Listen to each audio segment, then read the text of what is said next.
The uncertainty over the tariff turmoil and recent stock market sell-off are two factors leading to growing concerns over the economy. And President Trump recently refusing to rule out the possibility of a recession. So what exactly is a recession and how can you prepare for an economic downturn? ABC business reporter Alexis Christoforous is here to help. Let's start with that first question. What is a recession? Where are we in all of this? Absolutely, guys. Lots of folks are asking and searching it on Google. Look, a recession is part of the normal economic cycle. Happens every 6 or 7 years. And during a recession, what happens is the economy stops growing, and in essence it starts to shrink, which is why we say there's negative growth.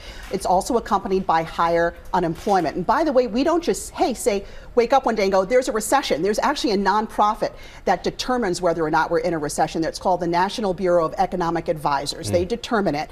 The most recent recession was the COVID recession back in 2020. The shortest in history, lasted just 2 months. Prior to that was one of the longest in history. The Great Recession of 2007 lasted a year and a half. It was very painful, and it was driven by the housing crisis at the time. So how does a recession impact the average person, and how can we prepare for the worst? Sure. So one of the unfortunate byproducts of a recession is that there are mass layoffs. Millions of people lose their jobs. That's because consumer spending pulls back, businesses have to adjust, they start to tighten their belts, and they lay off workers. You'll also see lower wages, so companies may freeze pay raises, they'll get rid of bonuses. That reduces our spending power. And then also, even if your economic situation is largely untouched by the recession, there's just the stress and the anxiety of living in a recessionary environment. Maybe you're seeing loved ones or friends lose their jobs. It could maybe even convince you to not take that vacation or make a big purchase like buying a house. There's a new inflation report out today. What's it telling us?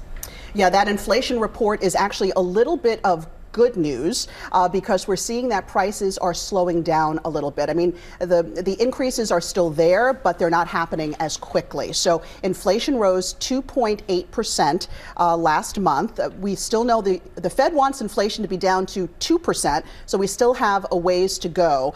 When we dug a little deeper into this report, we saw that we're still paying more for a lot of the basics. So food prices up 2.6%, rent not as high as it was, but still up 4.2%. One area we're seeing a little bit of relief, the gas pump. Gas prices actually down more than 3% year over year. And we also saw used car prices up 0.8%. So how much are tariffs to blame for the rise in inflation? So tariffs are actually not showing up in this report because this report was in February, and it's the first full report under the Trump administration. But we're really going to see the tariffs kick in and their impact on prices in March. But a lot of economists are saying these tariffs will fuel inflation once again. And they're saying it could lead to, forget about recession, it could lead to something called stagflation. Not inflation, stagflation. That is when you have inflation going up, unemployment goes up, but the economic growth starts to come down. I do want to bounce back, though, to recession for just a minute to talk about how we might prepare for one, because unlike a natural disaster or, an unforeseen illness that can throw your finances in disarray, there are warning signs when it comes to a recession. So we can actually prepare a little bit here. You always want to try to have an emergency fund, but now it's really important to build on that fund. You want to have at least 3 to 6 months of living expenses set aside. Now's the time to focus on paying down debt, especially debt with high interest rates. Review that budget, separate the needs from the wants. Do we need all those subscriptions? Do we need to eat out as much? For those of us living in a city, should we take mass transit over the Ubers? You know what I'm saying? So these are some of the things you want to look at. Review your budget. Also learn new career skills. I mean, like if you have a hobby that can be a side gig, that's another revenue stream. Multiple incomes. Yeah, and look, if you have exposure to the stock market, we've seen the wild ride that's been on. Make sure you have a nice diversified portfolio. And just look away. That too, that also helps. Well, you know what, especially if you're in it for the long haul, the day-to-day gyrations, they don't really matter that much.